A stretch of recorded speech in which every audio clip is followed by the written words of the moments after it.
Olá! Na aula de hoje, vamos falar sobre o Estado moderno, absolutismo e mercantilismo.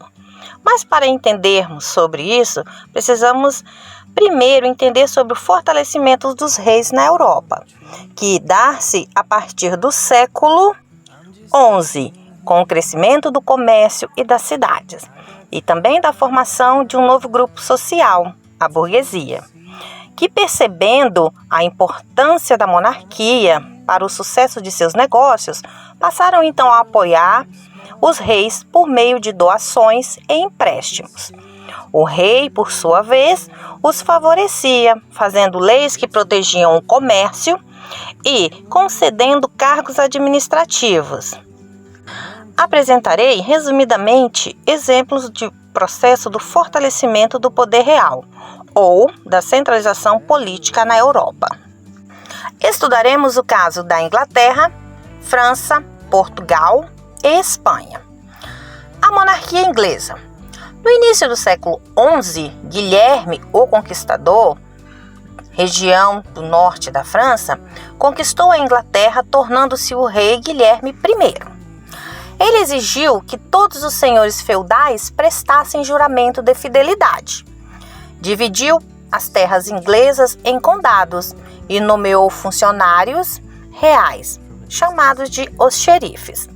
Proibiu as guerras particulares entre a nobreza. Assim, ele fortaleceu o poder real inglês. Esses feitos sobre a conquista inglesa é contado na famosa tapeçaria de Bayeux, obra de 70 metros e descreve 58 cenas. Após Guilherme I, sucedeu Henrique II, que acelerou o processo de fortalecimento do poder real e exigiu que os julgamentos passassem a ser feitos nos tribunais reais e não mais pelos nobres. Henrique teve 2 filhos que o sucederam. O primeiro foi Ricardo Coração de Leão, que passou a maior parte do tempo fora do país, lutando nas cruzadas. E o segundo, João Sem Terra, que envolveu-se em várias guerras e perdeu parte das terras que a sua família possuía na França. E para custear esses gastos, determinou o aumento de impostos, e isso provocou a revolta da nobreza, que o obrigou a assinar a Magna Carta. O próximo sucessor foi Henrique III. Ele desrespeitou a Magna Carta. Passou então a cobrar novos impostos. E isso provocou, claro, outra revolta da nobreza. Aí a burguesia também participou. Então, eles ganharam o direito de fazer parte do Grande Conselho, que em 1265 passou a ser chamado de parlamento. Mas os reis medievais convocavam e dissolviam esse parlamento conforme os seus interesses da época. Mas com o passar do tempo, o parlamento foi se tornando forte e dividiu-se então em 2 câmaras. A primeira, Câmara dos Lordes, representada pelo clero e a alta nobreza. E quem era essa alta nobreza? Bom, eram os barões, os condes e os duques. E a segunda, a Câmara dos Comuns, que era formada pela pequena nobreza e da burguesia, que era comerciantes, artesãos e etc. Formação da monarquia francesa. Ela se inicia quando o primeiro rei a impor sua autoridade a todos os grupos sociais, que foi Felipe Augusto. Ele obteve feudos imensos através do casamento, de compras ou usando a força. Utilizou-se de um exército profissional assalariado para fortalecer o seu poder real e escolheu como capital do Reino da França a cidade de Paris. O seu sucessor, Luís IX, contribuiu para a continuidade da centralização do poder real na França, ao permitir que todo aquele que fosse condenado por um tribunal da nobreza pudesse então recorrer ao tribunal do rei. Ou seja, às vezes o indivíduo poderia ser julgado no tribunal da nobreza, ser condenado, mas ao recorrer ao tribunal do rei, ele ser absolvido. E aí, o que o rei decidisse estaria decidido. Ele impôs também uma moeda única para todo o reino da França. Também, as guerras fortaleceram tanto os reis da Inglaterra quanto o rei da França. Essa guerra foi chamada de a Guerra dos 100 Anos, que na realidade foi um conflito travado por 116 anos. E essa guerra, ela foi um dos motivos que enfraqueceu a nobreza, pois muitos morreram no conflito e na guerra religiosa, que foi uma série de conflitos armados entre católicos e huguenotes. Esse conflito foi travado entre duas grandes famílias da nobreza da época. Um era os Guises, que eram católicos, e a dos Bourbons, que eram protestantes.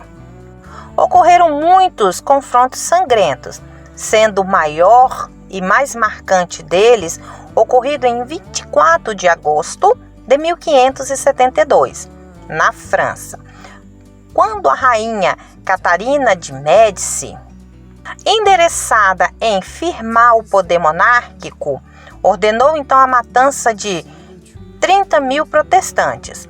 O episódio ficou conhecido como a Noite de São Bartolomeu. A guerra religiosa chegou ao fim com a assinatura do Edito de Nantes de 1598, que concedeu liberdade religiosa aos protestantes. E isso foi graças ao rei francês Henrique IV. Formação das monarquias ibéricas. Bom, ela ocorreu com a junção das monarquias portuguesas e espanholas, que se juntaram nas lutas dos cristãos para a expulsão dos árabes muçulmanos da Península Ibérica. Então, no norte da Península Ibérica, foi fundado os reinos de Leão, Castela, Navarra e Aragão. A partir do século IX, aproveitando das desavenças entre os próprios muçulmanos, começou então a reconquista de territórios. E vai ser nesse meio que vai ocorrer então a formação de Portugal, que dá-se no início do século XI, aonde o nobre Henrique de Borgonha ganhou do rei de Leão e Castela uma faixa de terra como recompensa pela sua participação na luta contra os árabes muçulmanos. Essa faixa de terra chamou-se de Condado Portugalense.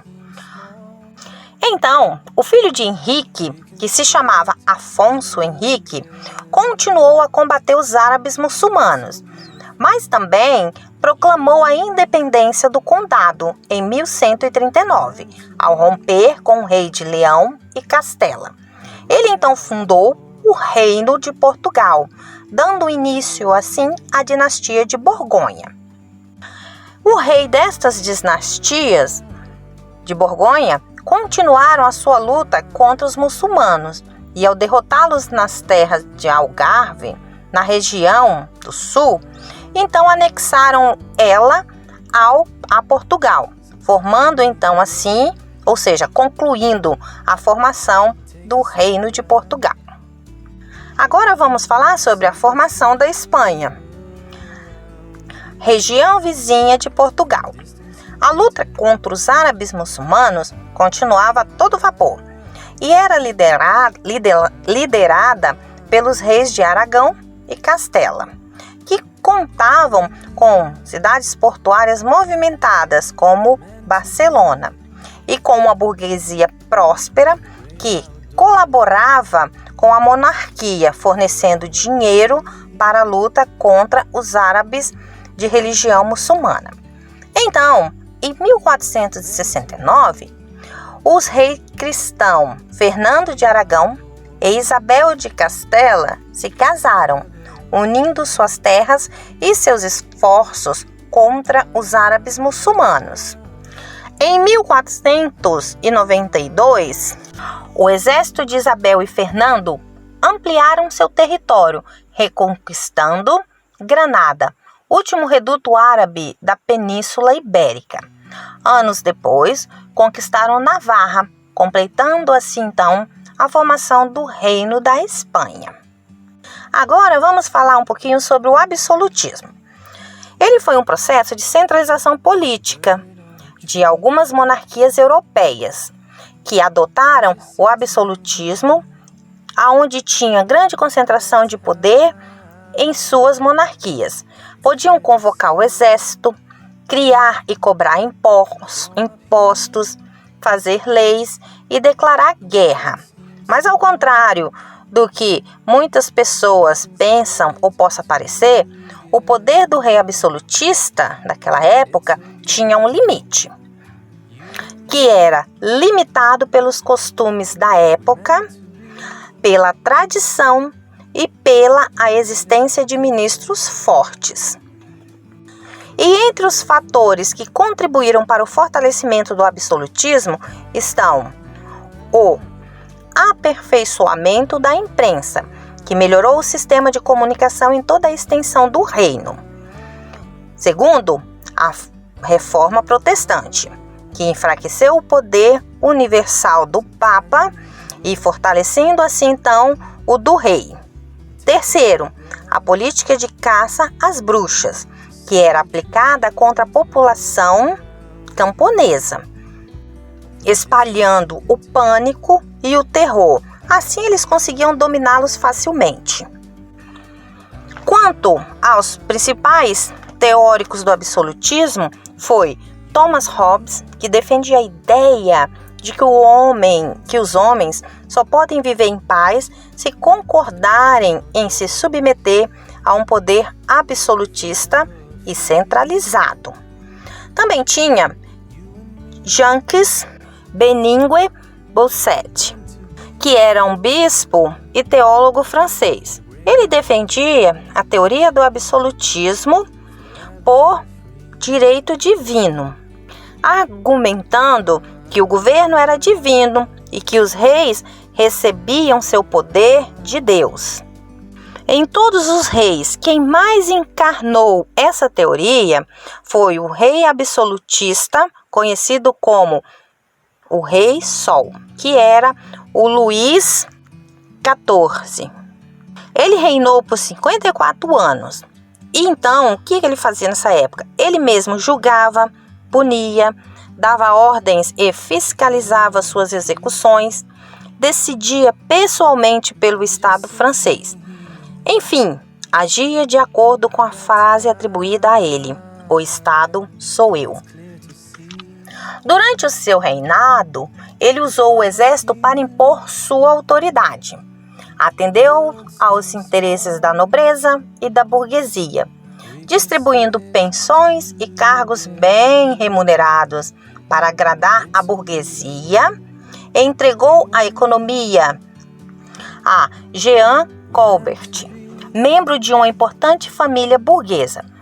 Colbert, para manter a balança comercial, aumentou os impostos sobre produtos estrangeiros e estimulou as exportações e comercializações internas. Ele conseguiu equilibrar as finanças devido aos gastos escandalosos da corte, também das sucessivas guerras externas e também da fuga de capitais motivada pela intolerância religiosa. Em 1685, ao proibir a liberdade de culto dos protestantes, muitos deles ricos negociantes deixaram o país rumo à Suíça, Inglaterra e Holanda. Vamos falar também, resumidamente, sobre o mercantilismo, que adotou um conjunto de ideias e práticas econômicas, tendo como principais características o metalismo, a balança comercial favorável, o protecionismo exclusivo colonial. O mercantilismo ele variou no tempo e no espaço.